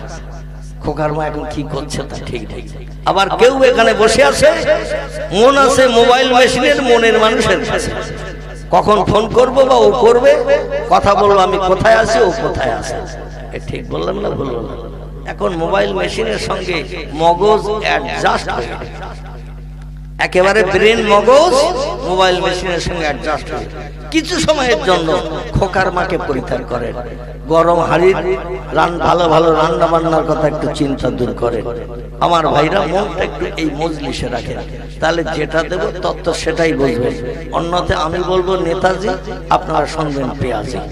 আমি বলবো জ্যোতি বোস, আপনারা শুনবেন তত্ত্ব বোস। মানে দেহ একে নিয়ে, মন আরেক জায়গায়। বলবো একরকম, শুনবেন আর একরকম, ঝামেলা বুঝে যাবে। এই জন্য যেটা বলবো সেটা শুনুন, মনটা একটু একাগ্রতা নিয়ে বসুন। আমার ভাইরা, কিছু মানুষ বললেন 25 জন। আমি 25 জনের নামই আপনাদের কাছে বলেছি। যারা 25 জন গুনেছেন সঠিক গুনেছেন। কিন্তু আমি পূর্বে কতজন পয়গম্বরের নাম বলেছি? 27। পূর্বে আমি 27 জন পয়গম্বরের নাম আপনাদের কাছে বলেছি। কোরআনে যাদের নাম কোট করা হয়েছে 2 জন পয়গম্বরের নাম এই জন্য বলি নাই, এই 2 জন পয়গম্বরের শুধু নাম উল্লেখ আছে কোরআনে, তাদের কোনো জীবনী কোরআনে লেখা নাই। সব পয়গম্বরের জীবনী কম বেশি কোরআনে লিপিবদ্ধ আছে। সব থেকে লম্বা জীবনী কোরআনে যার লেখা আছে তিনি হলেন 12 পারায় আল্লাহ পাক তার নামে একটি সূরা কোট করেছেন। সূরাটির নাম হলো সূরাতুল ইউসুফ। কি নাম বললাম? ইউসুফ জুলাইখা। শোনেননি? এই ইউসুফ নবীর লম্বা জীবনী আল্লাহ সব নবীর থেকে লম্বা জীবনী কোট করেছেন। এরপরে আমার আল্লাহ পাক মুসা পয়গম্বরের জীবনী লম্বা করে কোট করেছেন। এরপরে আমার আল্লাহ পাক ইব্রাহিম নবীর জীবনী লম্বা করে কোট করেছেন। আর কিছু কিছু নবীর জীবনী একটু কম কম করে তুলে ধরেছেন ভালো ভালো উদ্দেশ্য তথ্যগুলো পরিবেশনের জন্য। জোরে বলুন একটু সুবহানাল্লাহ। দুইজন পয়গম্বরের শুধু নাম এসেছে, জীবনী কোট করা নাই। একজনের পয়গম্বরের নাম হযরতে জুলকিফুল আলাইহিস সালাম, আর একজন পয়গম্বরের নাম হযরতে আলিয়াসা আলাইহিস সালাম। এই দুইজন পয়গম্বরের নাম দিয়ে 27 জন। এই 27 জন পয়গম্বরের ভিতরে দুইজনের কোনো জীবনী কোট করা নাই, শুধু দুইজনের নাম উল্লেখ হয়েছে। জোরে বলুন একটু আমিন। আর ওলিদের সম্পর্কে আমি বলছিলাম, দুটি দলের মানুষ আল্লাহর আপন হয়েছে। আল্লাহর নবী হাদিস শরীফে জানিয়েছেন, মান কানা লিল্লাহি কানাল্লাহু লাহু। যে লোকটি আল্লাহর আপন হয়ে যায় আল্লাহ তার আপন হয়ে যায়। কথাটা বোঝা গেল? এই বক্স কোন জায়গায় আছে? অত জোর দিতে হবে, একটু কম করে দাও, যেন ঢোলের মতো আওয়াজ হচ্ছে। একটু কম করে দাও বক্সে। হ্যাঁ, নাহলে ঘুরিয়ে দাও, একটু ঘুরিয়ে অন্যদিকে করে দাও। আমার ভাইরা, আল্লাহ নবী বলছেন, মান কানা লিল্লাহি কানাল্লাহু লাহু। যে লোকটি পৃথিবীতে আল্লাহর হয়ে যায় আল্লাহ তার আপন হয়ে যায়। আল্লাহ যখন কোন বান্দা বান্দির আপন হয়ে যায়, অকুল্লা সাইয়্যিন ইয়ানফাউন নাস।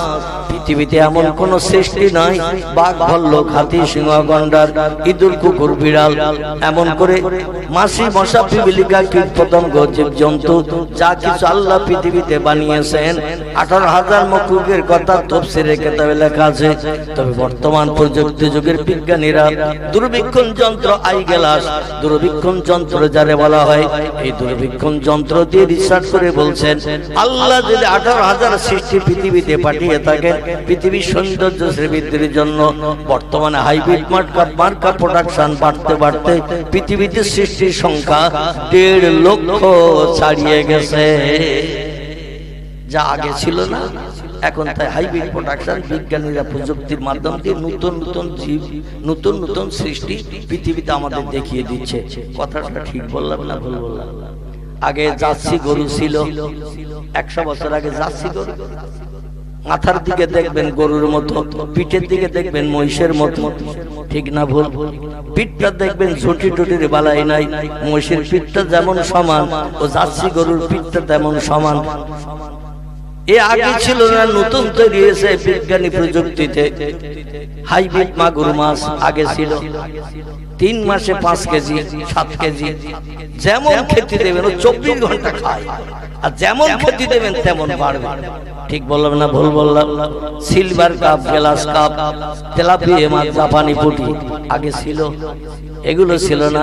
হাইব্রিড প্রোডাকশনের কত রকম ফল বিজ্ঞানী পরিকল্পনায় তৈরি হয়েছে, সবজি ফল এটা ওটা বিজ্ঞানী পরিকল্পনায় তৈরি হয়েছে। এই জন্য সৃষ্টির সংখ্যা 18,000 থেকে বাড়তে বাড়তে বিজ্ঞানীরা বলছে এখন পৃথিবীতে সৃষ্টির সংখ্যা নতুন নতুন সৃষ্টি 1.5 লক্ষ ছাড়িয়ে গেছে। আমার ভাইরা, এই সৃষ্টিগুলো আল্লাহ এই জন্য পৃথিবীতে পাঠিয়েছিলেন,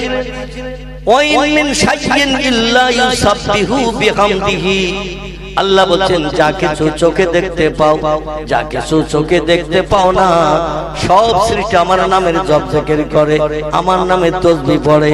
লা ইয়াফকাহুনা ইল্লা তাসবিহাহু। ওরা ওদের ভাষা, আমি আল্লাহ আমারে ডাকে বিপদে মুসিবতে পড়লে তোমরা ওদের ভাষা বুঝতে পারো না। কথাটা ঠিক না বল? গরু যখন হুম্বা হুম্বা করে বুঝবো কিছু, ছাগল যখন প্যাঁ প্যাঁ করে বুঝতে পারবো কিছু, বিড়াল যখন ম্যাও ম্যাও করে বুঝতে পারবো কিছু। কথা বলে কিছুই বুঝতে পারবো না। কিন্তু ওদের ভাষায় বলছে, আল্লাহ 5 পাটি চাল আমার ঘরে নাই, ব্যাংকে 2 লাখ টাকা নাই, পুকুরে 3 বছরে পোষা মাছ 4-5 কেজি নাই যে ধরবার খাবো, আমাদের কোনো ব্যাংক ব্যালেন্স নাই, টাকা পয়সা নাই, আমাদের জায়গা জমিও কিচ্ছু নাই। ও আল্লাহ, আমাদের পুকুরে মাছ পোষাও নাই, এখন আমরা সকালবেলা ঘুম থেকে উঠেছি, খাবো কি? আল্লাহ বলছেন, আমার নামের জপ যারা করবে, আমার নামের জিকির যারা করবে, আমার স্মরণ যারা করবে, একটা সৃষ্টিকে আমি না খাইয়ে মারবো না। জোরে বলুন একটু সুবহান। এই জন্য এক একটা সৃষ্টি এক এক ভাষা আল্লাহরে ডাকে, আমরা বুঝতে পারি না। কোকিলেরা কোকিল কোকিল দেখবেন বসন্তকালে ফাল্গুন চৈত্র মাসে বট গাছের মাথায়, অশ্বত্থ গাছের শিখরে দেখবেন ভোর যখন হয় ওরা কুহু কুহু করে ডাকে না, ডাকে না। বসন্তকাল 6টি ঋতুর ভিতরে বসন্তকালের ঋতু হলো সব থেকে প্রিয় পছন্দনীয়। এই বসন্তকালের ঋতুটি হলো ফাল্গুন এবং চৈত্র মাস, ঠিক কিনা? 12টি মাসে 6টা ঋতুকাল গণনা করা হয়। গ্রীষ্ম, বর্ষা, শরৎ, হেমন্ত, শীত, বসন্ত, 6টা ঋতুতে 12 মাস গণনা করা হয়। এই 12 মাসে 6টা ঋতুর ভিতরে সব থেকে প্রিয় পছন্দনীয় ঋতুর নাম হলো বসন্তকালের ঋতু। এই বসন্তকালের ঋতুতে কোকিলেরা বট গাছের মাথায়, অশ্বত্থ গাছের শিখরে, দেখবেন তেঁতুল গাছের মাথায় ভোরবেলা কুহু কুহু করে ডাকে। আমরা মনে মনে করি কোকিলের ডাক শুনতে কত মধুর, কত সুন্দর আওয়াজ দিয়ে কুহু কুহু করে ডাকছে। কোকিল বলে, আল্লাহ আমার যে ভাষা দিয়েছেন সেই ভাষা আমি বলছি। আল্লাহ, পূর্ব দিকে সূর্যোদয় হওয়ার উপক্রম দেখা যাচ্ছে, লাল অস্তিম আভা দেখা দিচ্ছে, এরপরই তো সূর্যোদয় হয়ে যাবে, দিনের আলো এসে যাবে। আর দিনের আলো এসে গেলে আমাকে সারাদিন পালিয়ে থাকতে হবে গাছের ঝোপের ভিতরে, কারণ কাক আমারে ছাড়বে না, চিল আমারে ছাড়বে না, কোনো পাখি ফিঙে পাখি আমারে ছাড়বে না, যেখানে পাবে ঠোকরাবে, আমার প্রাণ নাশের উপক্রম হবে। রাতের বেলা থাকি ভালো, দিনের আলো পেলে আমাদের পালাতে হয় শিয়ালের মতো, ঠিক না ভুল? কোকিলেরা দিনের বেলা বার হয় না, প্রাণ নাশের ভয়ে, ঠোকরানোর ভয়ে। তাই ভোরবেলা দেখবেন আওয়াজ দিয়ে বলে, আল্লাহ একটু পরেই সূর্য উঠে যাবে, আমরা তো লুকিয়ে থাকবো, সারাদিন কি খাবো, কোথায় যাব, কি পাবো? আল্লাহ বলে, যে আওয়াজ আমারে ডাকছিস ভোরবেলা, সারাদিন লুকিয়ে থাকতে হবে, তাই তোর আওয়াজ আমি আল্লাহ বড় পছন্দ করেছি। আমার মধুর ডাক তুই যে ডাকছিস আল্লাহু আল্লাহু, এই যে নাম ধরে ধরে ডাকছিস, এ ডাকে আমি আল্লাহ বড় খুশি হয়ে গেছি। তোর কোথাও পালাতে হবে না, ইফতারের ব্যবস্থা করে দিচ্ছে এই ভোরবেলা। নাও দিন নাও রাত, এইরকম একটা সময় ভোরবেলা যেখানেই বসে আছিস গাছের ডালে, একটু ডাইনে বামে নজর করে দেখ, যে ফলটা গতকাল ছিল কাঁচা, রাতের বেলা এমন একটা সময় আমি নির্ধারণ করে রেখেছি, ওই সময় কাঁচা ফলগুলো আমি পাকিয়ে দিয়ে থাকি। আর একটু জোরে বলা যাবে না? নারায়ে তাকবীর। ফল দিনে পাকে না রাতে পাকে? ফল বড় বড় হয় দিনে না রাতে? গাছের পাতা গজায় দিনে না রাতে? দিনের বেলা দেখে আসবেন 4 পাতার একটা ছোট্ট গাছ, সন্ধ্যা পর্যন্ত বসে থাকবেন গাছের পাশে, 4 পাতা 4 পাতা। রাতের বেলা এমন একটা টাইম আল্লাহ রেখেছেন, ওই টাইমটা যেই হয় আবার 2 পাতা বেরিয়ে 6 পাতা হয়ে যায়। সারাদিন গরুরা ছাগলেরা ফুটবল খেলার মাঠে, যে কোনো মাঠে যে ঘাসগুলো কামড়ে কামড়ে জমিন সমান করে দেয়। আর সন্ধ্যাবেলা বাড়ির মালিক গরুগুলো ছাগলগুলো নিয়ে, মহিষগুলো নিয়ে যখন বাড়ি ফেরে, গরু আর ছাগল মহিষেরা বলে, আল্লাহ জমিন সমান করে দাঁত দিয়ে ধরে ধরে কেটে কেটে খেয়েছি, আগামীকাল সকালবেলা এই মাঠেই তো বাড়ির মালিক আমারে বেঁধে যাবে, ঘাস বলতে যা ছিল সব তো জমিন সমান কেটে কেটে খেয়েছি, আগামীকালের খাবার কোথায় পাবো? গলায় দড়ি দিয়ে বড় খোটা গোজ মেরে রেখে আসবে, দড়ির বাইরে তো যেতে পারবো না, এই মাঠে ছাড়া অন্য কোথাও বাঁধে না। ও আল্লাহ, কালকের কি রোজা রাখতে হবে, সারাদিন কি না খেয়ে থাকতে হবে? আল্লাহ বলে, রাতের বেলা এমন একটা টাইম রেখেছি, আমি যেই বলবো কোন ভাইয়া কোন, সঙ্গে সঙ্গে ওই ঘাস আবার 1 ইঞ্চি করে লম্বা হয়ে যাবে। ঠিক বললাম না ভুল বললাম? কোন সময় যে লম্বা হয় পৃথিবীর মানুষ হাজার চেষ্টা করলেও দেখতে পাবে না। ওটা আল্লাহর কুদরতি ক্ষমতা। কাঁচা ফলগুলো সারাদিন দেখলাম গাছে কাঁচা, রাতের পরে সকালে গিয়ে দেখছেন ফলটা পেকে গেছে। আমার আল্লাহ পাক রব্বুল আলামিন এই জন্য বলছেন ফাতাহাজ্জাদ বিহি নাফিলাতাল্লাক। ও বান্দা বান্দিরা, রাতের ভিতরে এমন একটা টাইম আল্লাহ রেখেছে, রাত্র প্রহরের পর থেকে নিয়ে ফজরের আযান ধ্বনির আগ মুহূর্ত পর্যন্ত এমন একটা টাইম সময় আমি নির্ধারণ করে রেখেছি।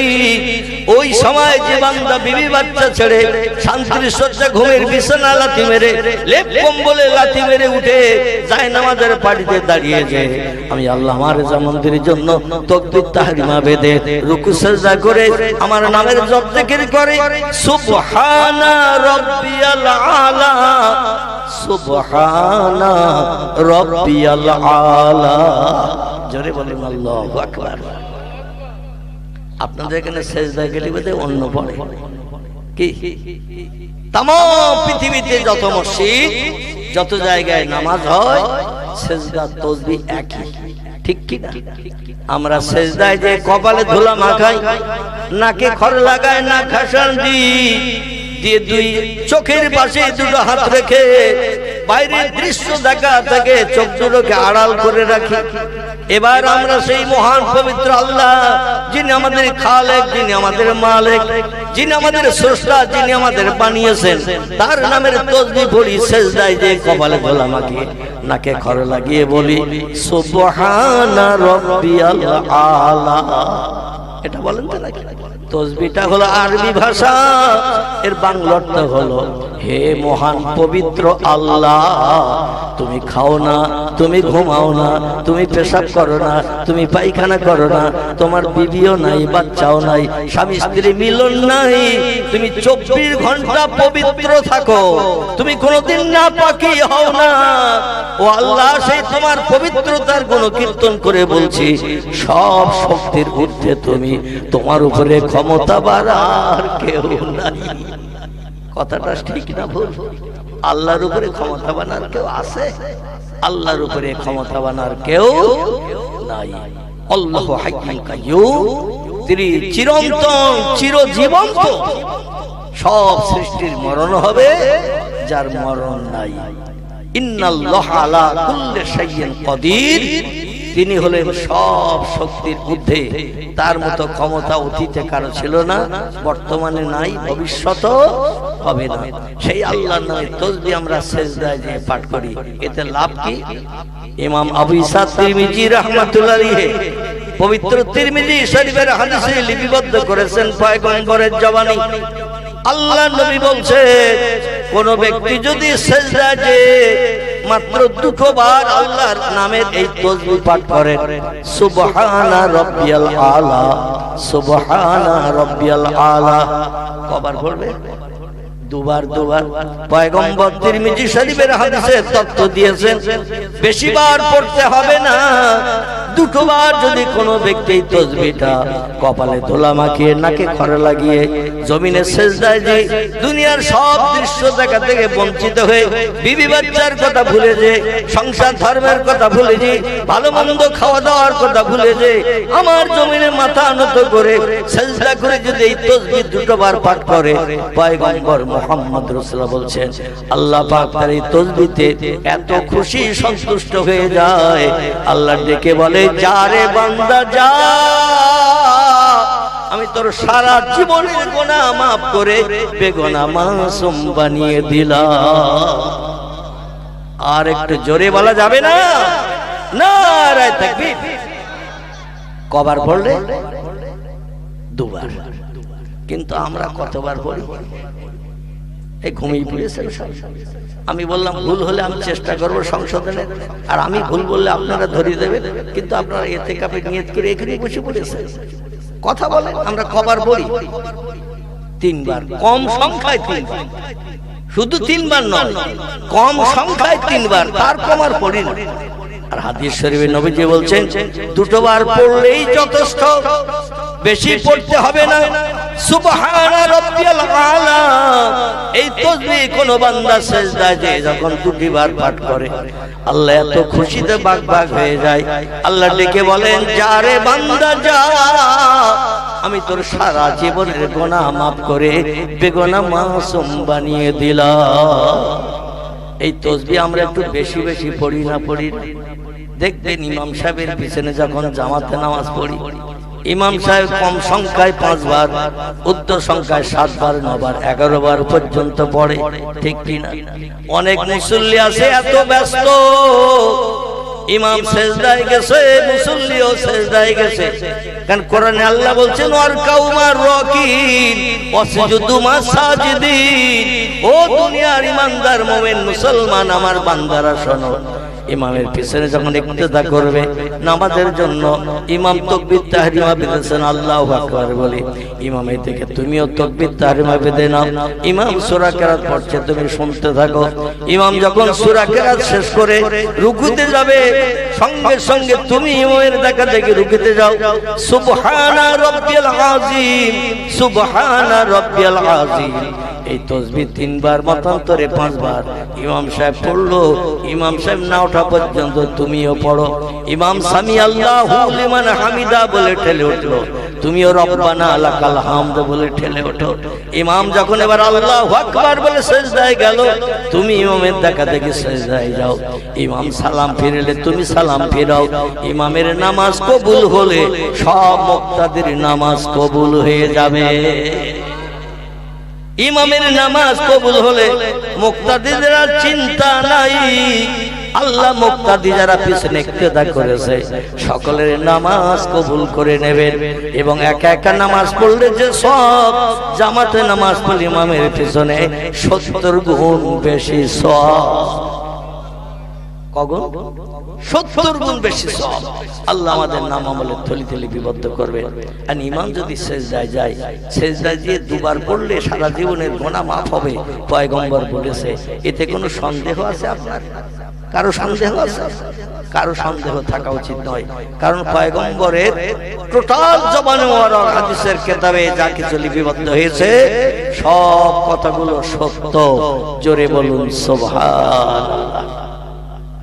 এখন যে তাসবিহ 2 বার পাঠ করলে সারা জীবনের গুনাহ মাফ হয়ে যায়, ইমাম যদি 5 বার 7 বার ওই তাসবিহ পড়ে সিজদায় দিয়ে সুবহানা রাব্বিয়াল আলা, সুবহানা রাব্বিয়াল আলা। কিছু ব্যস্ত মুসল্লি আছে বলে আমার 5 বার 7 বার হয়ে গেল, ইমাম এখনো আল্লাহু আকবার বলে ওঠে না। ও শেষ পর্যন্ত ইমামের দেখার জন্য মাথা তুলে মেহরাবের দিকে তাকাচ্ছে, ইমাম উঠেছে না বাড়ি চলে গেছে। দেখে ইমাম এখনো সিজদায় পতিত, ও আবার হুট করে মাথা নামিয়ে দিয়েছে। উঠে একবার দেখে নিছে যে ইমাম এখন উঠেনি, আবার হুট করে মাথা নামিয়ে দিয়ে বলছে, আল্লাহ ইমাম সিজদায় যে কি মরিয়ে গেল নাকি? 9 বার 11 বার পড়লাম সুবহানা রাব্বিয়াল আলা, এখন ইমাম ওঠে না। এখন কারে বলবো যে ইমামের পরীক্ষা করে দেখ মরিয়ে গেল নাকি সিজদায় যে? দেখবেন চায়ের দোকানে যখন বসে ঘন্টার পরে ঘন্টা রাজনীতির গল্প করতে করতে সময় চলে যায়।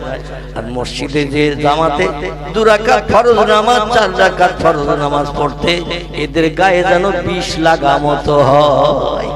ঠিক বললাম না ভুল বললাম?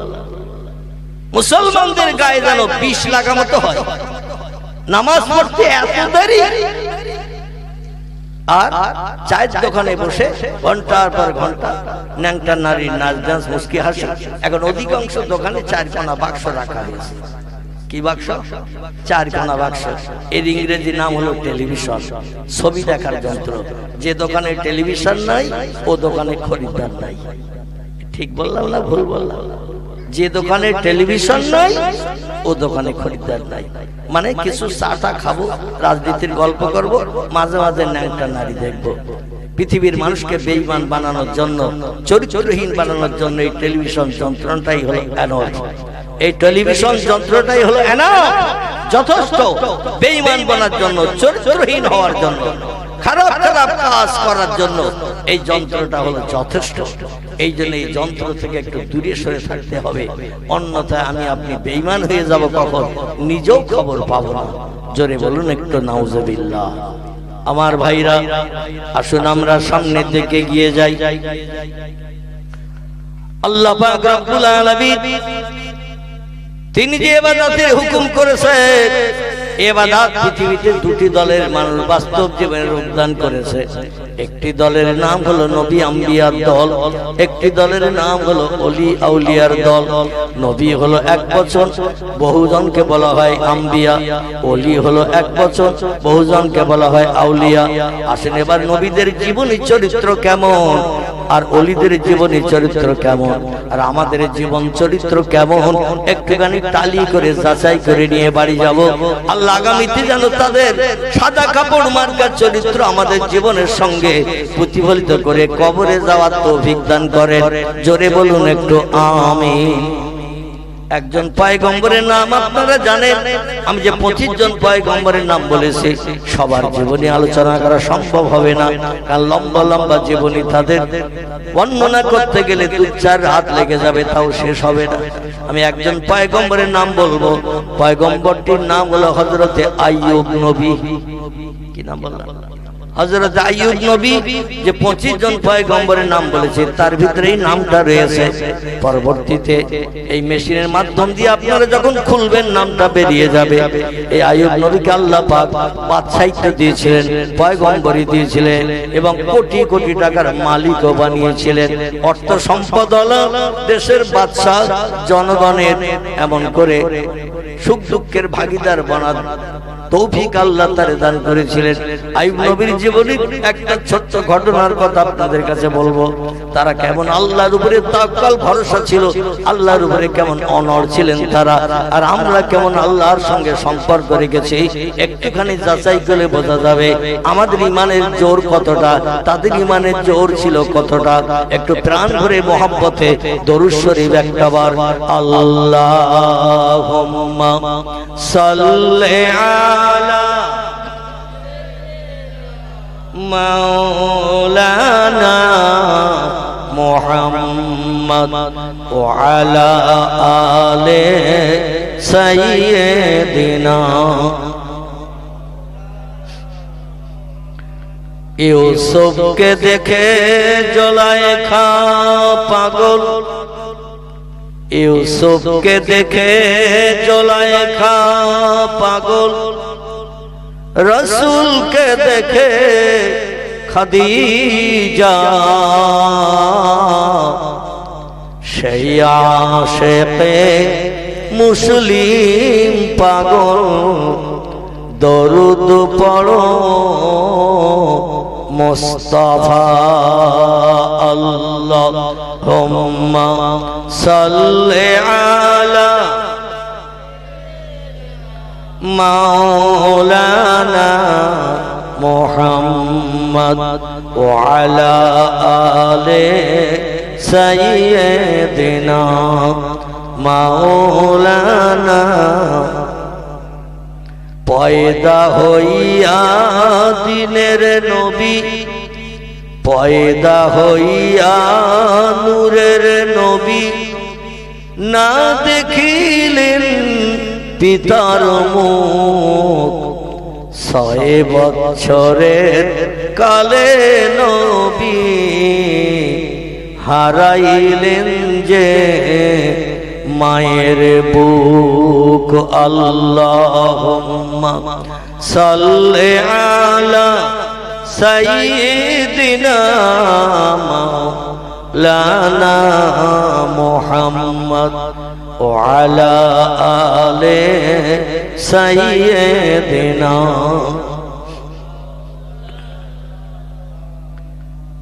আমার ভাইরা, সংক্ষেপ করে পয়গম্বর আইয়ুব নবীর জীবনের শেষ লগ্নের কিছুটা আলোকপাত করি। আল্লাহ পাক ওনাকে নবুয়ত দান করে পয়গম্বর করলেন জিবরিল আমিন মারফত। কার মারফত? পৃথিবীতে যত মানুষ নবী ও পয়গম্বর হয়েছে, জিবরিল আমিন মারফত তাদের কাছে শুভ সংবাদের বাণী পৌঁছে দেওয়া হয়েছে। আল্লাহর তরফ থেকে আল্লাহ পাক তোমাকে আপন বান্দা হিসেবে কবুল করে নিয়েছে। এবং তোমার যখন কোনো সমস্যা দেখা দেবে, অসুবিধা দেখা দেবে, বিপদ দেখা দেবে, কোন মেম্বারের কাছে, প্রধানের কাছে, এমএলএর কাছে, রাষ্ট্রনেতার কাছে, কোন বন্ধুর কাছে হাত পাতার প্রয়োজন হবে না। আল্লাহই হলো তোমার জন্য এনাফ, যথেষ্ট। তুমি সাহায্য চাইবে কার কাছে? আল্লাহর কাছে চাইবে, আর কার কাছে হাত পাতবে না। এটা হলো পাক্কা ইমানদারের কাজ। বিপদে মুসিবতে পড়ে বন্ধুরে খোঁজ করব, বন্ধু না পারলে আরো অন্যজনের খোঁজ করব, এটাই ইমানদারের লক্ষণ নয়। ইয়া আইয়ুহাল্লাযীনা আমানু কু আনফুসাকুম ওয়া আহলিকুম নার। আল্লাহ কোরআনে তথ্য করে দিয়েছেন, জাহান্নামের আগুন থেকে তুমি বাঁচো এবং তোমার আহাল পরিজন বর্গকেও বাঁচাও।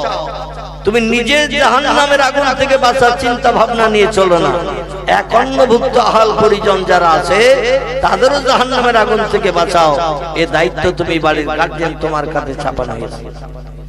ইয়া আইয়ুহাল্লাযীনা আমানু উদখুলু ফিস-সিলমি কাফা। আল্লাহ বলছেন, যদি আমাকে না দেখে বিশ্বাস করো, সেই বিশ্বাসটা এমন বিশ্বাস করিও, এ বান্দারা তোমরা শোনো, উদখুলু ফিস-সিলমি কাফা।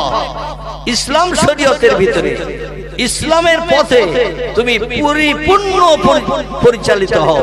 কিছু মানবে, কিছু ছেড়ে দেবে, এ কিন্তু ইমানদারের লক্ষণ নয়। ইবলিস শয়তান যখন তখন তোমারে কুবাদগামী করবে। ইসলাম যদি মানো, আল্লাহকে না দেখে যদি বিশ্বাস করো, পরিপূর্ণ ইসলাম শরীয়তের স্রোতে ঢুকে পড়ো।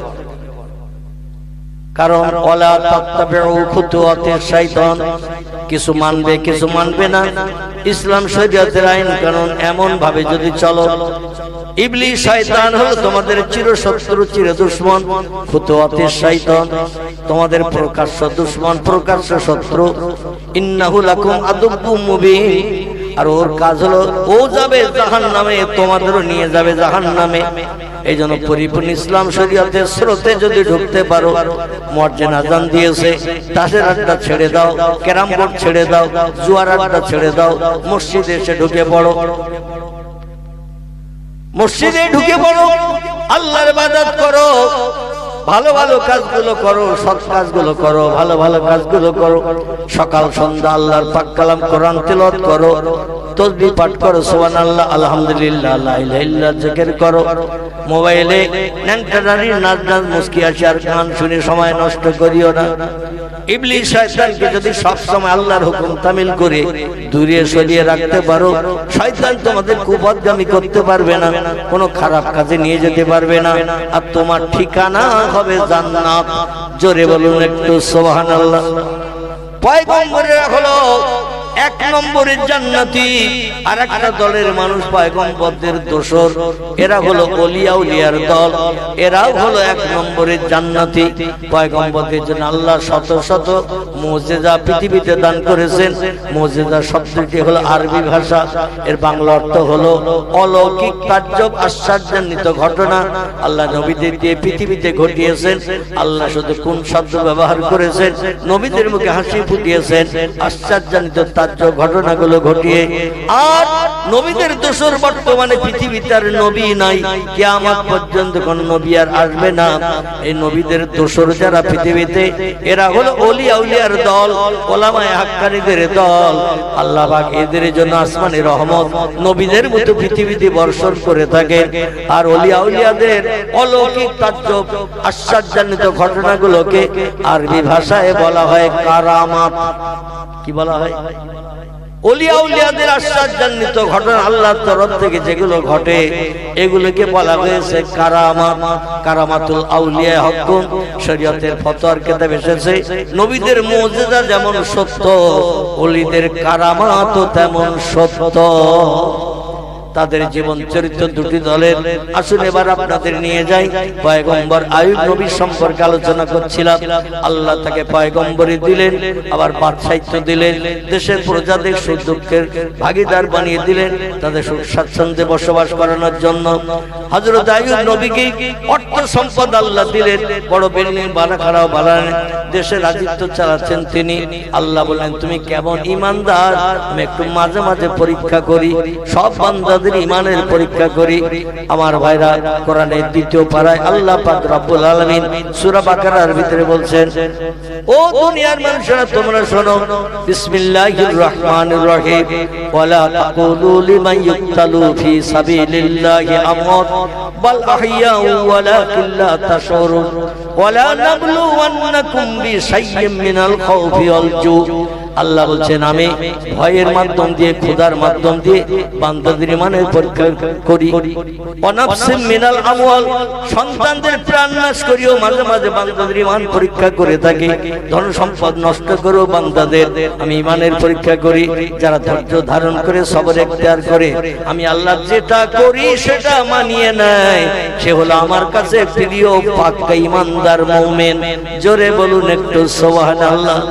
আল্লাহ বলেন, পয়গম্বর তুমি মুখে বলো আমি পাক্কা ঈমানদার, কিন্তু কেমন পাক্কা ঈমানদার আমি একটু ফাইনাল পরীক্ষা নেব তোমারে। ছেলেরা স্কুলে পড়াশোনা করে, কেমন পড়াশোনা করেছে বছরে দেখবেন দুবার তিনবার করে পরীক্ষা নেওয়া হয়। পরীক্ষায় যদি রেজাল্ট ভালো হয় তাহলে মাস্টার সার্টিফিকেট দেয়, তুই ভালো পড়েছিস, তোর রেজাল্ট ভালো, ফার্স্ট ডিভিশন পাস করেছিস, এ প্লাস পেয়েছিস, অমুক তমুক হয়েছিস, এমন করে সকলের থেকে তোর নাম্বার বেশি, তুই ফার্স্ট হয়েছিস। আল্লাহ বলেন, আমার ফার্স্ট বান্দাদের তালিকার নাম যদি লিখতে চাও একটু পরীক্ষা দাও। পয়গম্বর আইয়ুব নবী বলেন, আল্লাহ আপনি যেটা করবেন করুন, আমি আপনার পরীক্ষা দিতে রাজি আছি। আল্লাহ বলেন, তাহলে একটি পরীক্ষা নেব, সেই পরীক্ষা হলো তোমার দেহে কুষ্ঠ রোগ ঘা পাসরা দেব। কি দেব? কুষ্ঠ রোগ ঘা পাসরা দেব তোমার দেহে, এমন কুষ্ঠ রোগ দেব, ঘা পাসরা দেব, দুনিয়ার ডাক্তার কবিরাজ হাকিম বৈদ্য ঔষধ দিয়ে সারাতে পারবে না। এখন আমি দেখবো তুমি আমার উপরে কেমন ভরসা করো। আল্লাহ বলেন, ফাসবরুন জামিলুন আল্লাহুল মুস্তাআনু আলা মা তাসিবুন। বিপদে মুসিবতে পড়ে যে বান্দার ধৈর্য ধারণ করে আল্লাহর সাহায্যের অপেক্ষায় থাকে, তারাই হলো পাক্কা মুমিন। এবং অচিরে তাদের মুখে আমি আল্লাহ হাসি ফুটাই পরীক্ষা শেষ হয়ে গেলে। জোরে বলুন একটা সুবহানাল্লাহ। রাত সবার স্বর্গের ভিতরে পয়গম্বর আইয়ুব নবী বাদশা, আবার তিনি পয়গম্বর, তিনি রাষ্ট্রনেতা, অর্থ সম্পদের মালিক, জনগণের দুঃখ দুর্দশা নিবারণের জন্য অর্থ অকাতরে দান করে থাকেন। আল্লাহ তাকে দিয়েছেন কুষ্ঠরোগ, সারা দেহে ঘা পাসরা হয়ে গেছে। আমরা বাংলায় যারা সোঁয়াশে রোগ বলি, এই সোঁয়াশে রোগ ঘা পাসরা, প্রতিদিন রাতের বেলা পাসরা ঘা গুলো সব পেকে যে পুজ হয়, সকালবেলা আবার গেলে দিলে পচা পুজ বের হয়ে যায়, গোস্ত গুলো দেখবেন পুষে গেছে, গোস্ত পিছেও পুজ হচ্ছে, আর পুজগুলো এমন করে বেরিয়ে যাচ্ছে। রাজসভা সদবর্গে যত মন্ত্রী মহোদয় ছিল তারা ডেকে বলল, আল্লাহর পয়গম্বর দেশের বাদশা, ও পয়গম্বর আইয়ুব নবী, আপনার দেহের পচা ঘা পাসরার দুর্গন্ধ, গোস্ত পচা গন্ধ আমরা রাজদরবারে সহ্য করতে পারছি না, বিকট গন্ধ লাগছে। আপনি ডাক্তার দেখান, কবিরাজ দেখান, হাকিম বৈদ্য দেখান, ঘা পাসরায় ওষুধ লাগান, ওষুধ খান, যাতে তাড়াতাড়ি ঘা সেরে যায়, পচা দুর্গন্ধ যাতে না বার হয়। পয়গম্বর বলেছেন, আল্লাহ দিয়েছেন ঘা, আল্লাহ সারিয়ে দেবে, আমি কোন ডাক্তার কবিরাজ ডেকে ওষুধ ব্যবহার করব না।